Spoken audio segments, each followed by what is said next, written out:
Hey everybody, welcome back. My name is Jamie Santamore here with another video for the Maine Morgue. This time I'm going to be talking about the Scream series and the Scream franchise in general. What I mean by that is I'm going to rank the movies as well as the 2 seasons of the television show and the Halloween special. So here we go. Coming in at number 7 is Scream 3. This film is widely regarded as the worst film in the franchise, and I can see why. I think the main issue I have with it is it does not follow Kevin Williamson's vision, I don't believe, and that's just my opinion. I think it misses on the witty humor and the dialogue in spots is very dry, and I don't like it. I mean, I've enjoyed it more over the years, and to me, it seems very The Adventures of Scooby-Doo-ish in the way it comes across on screen. So, number 7 is Scream 3. Number 6 is the Scream TV Series Halloween Special. I love the series up until this point. I wasn't keen on adding the legend for the Halloween special, the new legend, the Anna Hobbs legend. I know they needed something to continue the storyline, which is, fine, but I thought it wasn't Scream the TV series-esque. Like they were piling on, I guess would be a way to look at it. And for those of you wondering, I've got a screen down here that I'm reading my notes off of because I think it's easier than flipping through the note cards. So if you see me looking down, that's why. I enjoyed the plot twists of the Halloween special.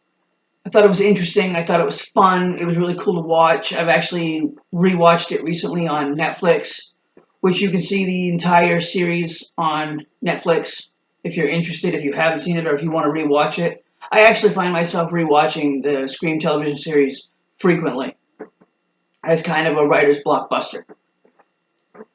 I really did enjoy the Halloween special. I think the end of season 2 was very interesting, and the reveal.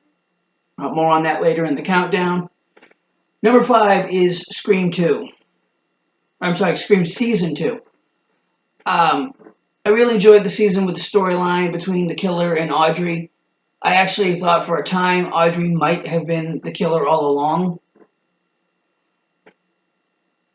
Or at least knew who the killer was. I love the way the storyline unfolds throughout the season. The twists and turns and the kills. And it leaves you wondering, okay, who the hell is the killer? And the fact that they brought Piper Shaw's body into it at the old asylum, I thought was amazing. Or the old orphanage, rather, not the asylum. I thought that was an amazing thing to do. And I really think that Season 2 had a lot to offer the fans who enjoyed the first season. Number 4 in my countdown is Scream 2. See how I could mess that up? They were right on top of each other in the list. Scream 2, I love the setting of the movie with Sid and Randy going to the same college. That only makes sense for these two characters. I really wish they would have put them together as a couple, though. I think it would have made fans happy, and the events of the movie mean all that much more in the end.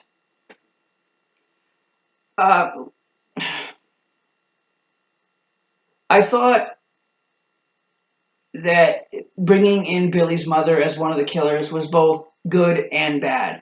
Good because, who the fuck wouldn't want revenge? Being a father myself, who wouldn't want revenge on somebody for killing their child? I know I sure as hell would. But it was bad because it was very predictable. I could see it coming. I love Mickey in this movie. I love his motivation, or his, I guess his motive. Blame the movies, which, at the time this movie was made, cinema violence and TV violence, it was very much a hot button issue, and it still is today here in 2018. We get away with a lot more in filmmaking now and in television now than we did back then. and I could talk about violence in cinema for a long time, and I mean, that's a video for another time. Number 3 is Scream Season 1. Amazing story, great characters. You really felt for the characters during Season 1. And we all know that Emma is the final girl, and her story with her mother and all of that playing out for the entire first season, I thought was amazingly, very well done. I loved the characters. I loved pretty much everything about Season 1. And I tuned in every week and watched it because I could not wait to see what was going to happen next. And I thought the reveal at the end was magnificent. Very well done. Very well written. And what a surprise. Number 2 on my list is Scream 4. I absolutely love this movie. I love the characters. Even though I thought it was odd to bring back Sidney, Gale, and Dewey.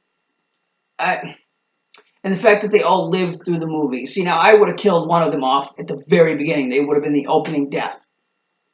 Just to say, okay, all bets are off in this movie. I love the new characters as well. I think they all filled roles in terms of it being a screamake. I use that word from the movie, yes, screamake. And I'm going to say right now and get it out of the way, I think Kirby Reed is still alive. I don't think she died. And there are rumors that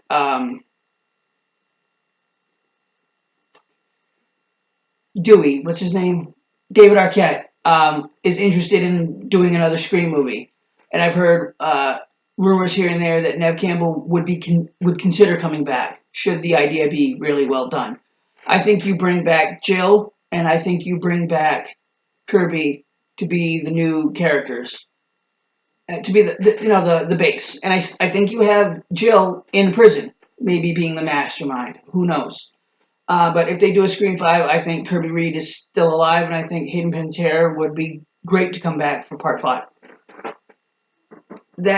All of that being said, we are now down to the number 1 spot on my ranking of the Scream franchise. And of course, if you haven't figured it out by now, number 1 is the original Scream from December 1996.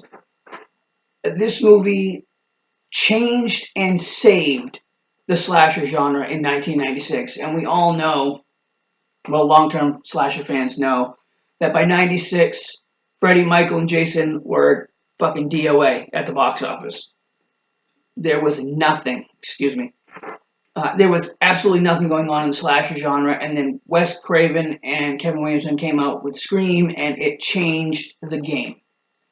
I could probably watch Scream every month and be happy with it. Scream is one of the movies that got me into screenwriting years later.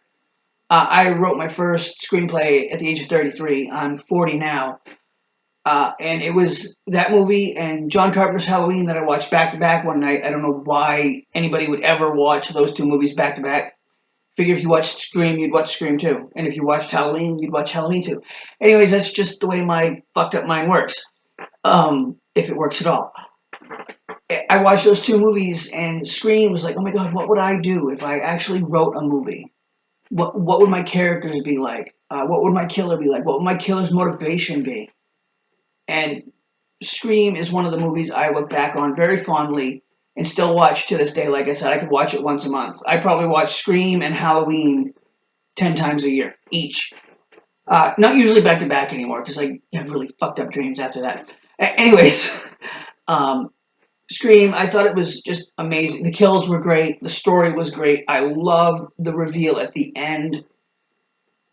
I almost thought for a while that it could be Randy being the killer, but I was on the fence until he got shot, and I was like, no, he's not the killer. He's not even involved. But there you have it, folks. I'm going to stop rambling because I tend to do that quite frequently. So there you have my Scream lineup. Feel free to comment below in the comment section. You can always email, but there'll be a contact page at the end of this video. I love talking to you guys. I will catch you guys next time with another video. Once again, this is the Maine Morgue. My name is Jamie Sandemer. I'll see you guys later.